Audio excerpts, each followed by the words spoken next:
अपने देश में एजुकेशन क्वालिटी को और बेहतर बनाने के लिए समय समय पर एजुकेशन पॉलिसी में चेंजेस किए गए। सबसे पहले 1968, उसके बाद 1986 और अब 2020 यानी अब 34 साल बाद देश में नई शिक्षा नीति लागू की जा रही है। नई शिक्षा नीति 2020 को कैबिनेट से मंजूरी मिल गई है।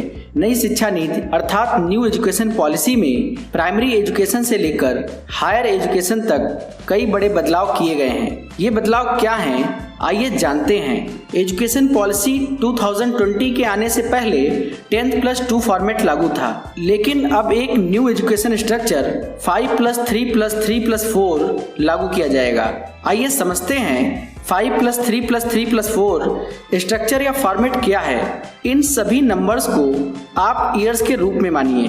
पहले 5 साल में प्री प्राइमरी स्कूल के 3 साल और क्लास फर्स्ट और क्लास सेकेंड। यह एक फाउंडेशन स्टेज है। इस फाउंडेशन स्टेज में बच्चों को एक्टिविटी के साथ लर्निंग और खेल के द्वारा उनके बौद्धिक क्षमता का विकास करना है। छोटी उम्र में उनके बस्ते के बोझ को कम करना है और इन 5 साल में एग्जाम का कोई खास स्ट्रेस उन पर नहीं डाला जाएगा। इस स्ट्रक्चर के अंतर्गत 3 इयर्स से 8 इयर्स के बच्चे आएंगे।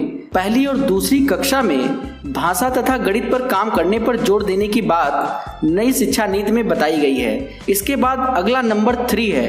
इसका मतलब यह है कि next 3 years means class 3, class 4 and class 5। इस पाठ्यक्रम संरचना के अंतर्गत 8 से 11 साल के बच्चे आएंगे।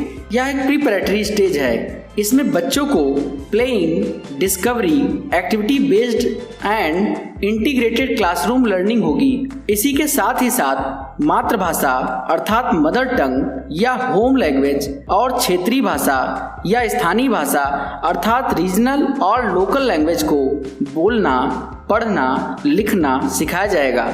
इसके अंतर्गत आने वाले बच्चों को किसी भी रीजनल लैंग्वेज बंगाली, पंजाबी, गुजराती, उड़िया को लिखने, पढ़ने और समझने के लिए तैयार करना है। इसके अलावा मातृभाषा हिंदी को भी लिखना, पढ़ना, बोलना भी सीखना है। अंग्रेजी की बाध्यता को समाप्त कर दिया गया है, अर्थात इंग्लिश को अब कंपलसरी लैंग्वेज के रूप में नहीं माना जाएगा। अब किसी भी लैंग्वेज को थोपा नहीं जाएगा।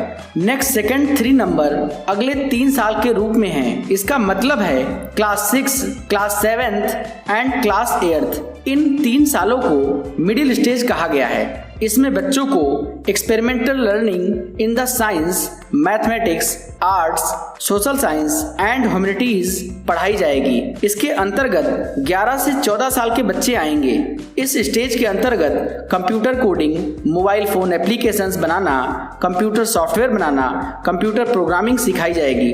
बच्चों के स्किल डेवलपमेंट का काम छोटी सी उम्र से ही सिखाया जाने लगेगा, जिससे उनका माइंड 21st सेंचुरी के हिसाब से वह कंप्यूटर की भी अच्छी समझ को डेवलप कर सके। 6वीं क्लास के बच्चों के लिए प्रोजेक्ट बेस्ड लर्निंग करवाई जाएगी। बच्चों की रिपोर्ट कार्ड में अप्रेज अर्थात मूल्यांकन सिर्फ टीचर ही नहीं करेंगे। एक कॉलम में बच्चा स्वयं अपना मूल्यांकन करेगा और एक में उसके सहपाठी यानी क्लासमेट मूल्यांकन करेंगे। और वोकेशनल अर्थात व्यावसायिक स्किल में carpentry, gardening, pottery making, electric work, metal work और अन्य चीजें सिखाई जाएंगी। इस प्रकार स्कूल से निकलने वाले हर बच्चे के पास कोई ना कोई वोकेशनल स्किल होगा। पहले की तरह वह केवल किताबी कीड़ा नहीं होगा, इसके साथ ही साथ 6 से ही बच्चों को इंटर्नशिप का भी मौका मिलेगा। क्लास 3, क्लास 5, क्लास 8 के सभी बच्चे स्कूली परीक्षा देंगे। नंबर 4, 8th के बाद अगली 4 क्लासेस यानी class 9th, class 10th, class 11th, class 12th show करता है। इस स्ट्रक्चर में 14 से 18 साल के बच्चे आते हैं। इन 4 सालों के ग्रुप को सेकेंडरी स्टेज कहा गया है। इसमें multi disciplinary study, greater critical thinking, flexibility and student choice of subject को ध्यान में रखा गया है। इसके अंतर्गत आपको पहले की तरह स्ट्रीम की प्रॉब्लम नहीं आएगी। जैसे कि पहले साइंस साइड पीसीएम ग्रुप से पढ़ने वाले students economics, history, geography, civics, humanities जैसे सब्जेक्ट नहीं पढ़ पाते थे और बाद में साइंस स्ट्रीम से पास हो जाने के बाद में आईएएस पीसीएस एग्जाम की तैयारी करने के लिए उनको अलग से इन सब्जेक्ट की एक नई तैयारी करनी पड़ती थी। अब वे फिजिक्स, केमिस्ट्री, मैथ्स के साथ ही साथ ह्यूमैनिटीज सब्जेक्ट भी पढ़ सकते हैं और इसके अपोजिट ह्यूमैनिटीज सब्जेक्ट पढ़ने वाले कोई भी स्टूडेंट फिजिक्स, बायोलॉजी, केमिस्ट्री पढ़ सकेगा। यानी कि अब स्ट्रीम की दीवार सामने नहीं आएगी। आप अपने मन के सब्जेक्ट हिस्ट्री, पॉलिटिकल साइंस, अन्य कोई भी पढ़ सकेंगे। यह एक सबसे बड़ा बदलाव इस स्टेज ग्रुप के अंतर्गत आएगा। लेकिन हाँ, किन सब्जेक्ट के साथ आप अपना फेवरेट सब्जेक्ट ले सकेंगे यह बाद में डिसाइड होगा। इसके लिए अलग अलग पूल बनाए जाएंगे। इस प्रकार मल्टी डिसिप्लिनरी एजुकेशन की व्यवस्था रहेगी। 10वीं और 12वीं बोर्ड परीक्षा आसान बनाया जाएगा। 10वीं और 12वीं बोर्ड परीक्षाओं में बड़े बदलाव किए जाएंगे। बोर्ड परीक्षाओं के महत्व को कम किया जाएगा।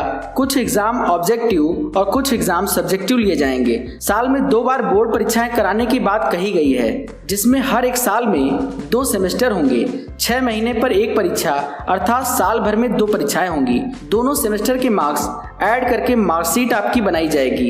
एक नया आकलन केंद्र परख स्थापित किया जाएगा। ट्यूशन और कोचिंग सेंटर्स में बच्चों को रट्टा मार पढ़ाई से अब छुटकारा मिल जाएगा, क्योंकि आगे स्टूडेंट के लिए ऐसा कोर्स डिजाइन किया जाएगा जिससे बच्चों को रटने की बजाय समझकर वे अपनी भाषा में उत्तर लिख सकें। अब 12th के बाद हायर स्टडीज में बहुत बढ़िया चेंजेस हुए हैं। जैसे जो कैंडिडेट बीएससी की पढ़ाई करते हुए उन्हें फर्स्ट ईयर हो चुका है और वे बीएससी ना करके बीए करना चाहते हैं, या इंजीनियरिंग की पढ़ाई करने वाले किसी स्टूडेंट ने फर्स्ट ईयर या सेकेंड ईयर के कुछ सेमेस्टर की पढ़ाई करने के बाद वह आगे नहीं करना चाहता, तो उनके लिए इस शिक्षा नीति के अंतर्गत पहली बार multiple entry and multiple exit system लागू किया गया है। इसके द्वारा 1 साल के बाद सर्टिफिकेट, 2 साल के बाद डिप्लोमा और 3 या 4 साल के बाद डिग्री मिल जाएगी। जो छात्र रिसर्च करना चाहते हैं उनके लिए 4 साल का डिग्री प्रोग्राम होगा। जो लोग नौकरी में जाना चाहते हैं वो 3 साल का ही डिग्री प्रोग्राम करेंगे, लेकिन जो रिसर्च में जाना चाहते हैं वो 1 साल के एमए के साथ 4 साल के डिग्री प्रोग्राम के बाद सीधे पीएचडी कर सकते हैं। उन्हें एमफिल की जरूरत नहीं होगी। एमफिल को समाप्त कर दिया गया है। Multiple entry and exit system का सबसे बड़ा फायदा यह है कि इसके अंतर्गत यदि आप जो कोर्स कर रहे हैं वह 3 साल का है और आपने 2 साल तक किया है और तीसरे साल में किसी प्रकार की प्रॉब्लम आ जाए, जैसे आप बीमार पड़ जाएं या कोई फैमिली प्रॉब्लम आ जाए और आप तीसरे साल की पढ़ाई कंप्लीट ना कर पाए, तो आप कभी भी एज पर रूल्स आगे की पढ़ाई कर सकते हैं। इसके अलावा एक एकेडमिक बैंक ऑफ क्रेडिट बनाया जाएगा। इसके तहत एक से ज्यादा कोर्स करना चाहते हैं तो आप कर सकते हैं। जिस कोर्स को जहां तक कंप्लीट करेंगे उसका डेटा उस क्रेडिट में जमा हो जाएगा। जब कोई फाइनल डिग्री के लिए कोई कोर्स करेंगे उस क्रेडिट को इससे जोड़ दिया जाएगा। जैसे बैंक में सेविंग अकाउंट होते हैं वैसे ही एकेडमिक क्रेडिट में डिजी लॉकर के माध्यम से हमारे वहां पर क्रेडिट रहेंगे। इसके अलावा कई बदलाव किए जाएंगे। मानव संसाधन मंत्रालय का नाम बदलकर शिक्षा मंत्रालय कर दिया गया। हायर एजुकेशन के लिए सिंगल रेगुलेटर बनाया जाएगा। जैसे अभी यूजीसी, AICTE जैसी कई हायर एजुकेशनल इंस्टीट्यूट के लिए है, अब सबको मिलाकर एक ही रेगुलेटर बना दिया जाएगा। मेडिकल और लॉ की पढ़ाई के अलावा सभी उच्च शिक्षा एक सिंगल रेगुलेटर बॉडी भारतीय उच्च शिक्षा आयोग अर्थात HECI का गठन किया जाएगा। देश की हर यूनिवर्सिटी की शिक्षा का स्टैंडर्ड एक जैसा होगा। ऐसा नहीं होगा सेंट्रल यूनिवर्सिटी में अलग तरह की पढ़ाई हो और स्टेट यूनिवर्सिटी में अलग तरह की पढ़ाई हो रही हो। स्कूल कॉलेज में मनमाने ढंग से वसूली की जा रही फीस पर लगाम लगेगा। उसके लिए गवर्नमेंट बॉडी काम करेगी, जिससे वे एक रूल के अंतर्गत सभी कॉलेज यूनिवर्सिटी को जोड़ा जाएगा। कला, संगीत, शिल्प, खेल, योग जैसे सभी विषयों को भी पाठ्यक्रम में शामिल किया जाएगा। इन्हें सहायक पाठ्यक्रम नहीं कहा जाएगा। यह सब इंग्लिश, मैथ, साइंस, हिंदी के तरह सब्जेक्ट होंगे। नए सुधारों में टेक्नोलॉजी और ऑनलाइन एजुकेशन पर जोर दिया गया है। कंप्यूटर, लैपटॉप, फोन इत्यादि के जरिए डिफरेंट ऐप्स का यूज करके शिक्षा को और रोचक करने की बात कही गई है। नई शिक्षा नीति बेरोजगार तैयार नहीं करेगी। स्कूल में ही बच्चों को नौकरी के जरूरी प्रोफेशनल शिक्षा दी जाएगी। सरकार ने लक्ष्य निर्धारित किया है कि GDP का 6% शिक्षा में लगाया जाएगा, जो अभी 4.43% है। इसमें बढ़ोतरी करके शिक्षा का क्षेत्र बढ़ाया जाएगा। बच्चों के रिपोर्ट कार्ड में लाइफ स्किल्स को जोड़ा जाएगा, जिससे बच्चों में लाइफ स्किल्स का भी विकास हो जाएगा। अब तक रिपोर्ट कार्ड में ऐसा कोई प्रावधान नहीं था। बीएड डिग्री 4 साल का होगा। 4 वर्षीय बीएड डिग्री 2030 से शिक्षक बनने की न्यूनतम योग्यता होगी। नई राष्ट्रीय शिक्षा नीति 2020 में राष्ट्रीय परीक्षा एजेंसी द्वारा उच्च शिक्षा संस्थानों में प्रवेश के लिए कॉमन एंट्रेंस एग्जाम का ऑफर दिया जाएगा। यह संस्थान के लिए अनिवार्य नहीं होगा।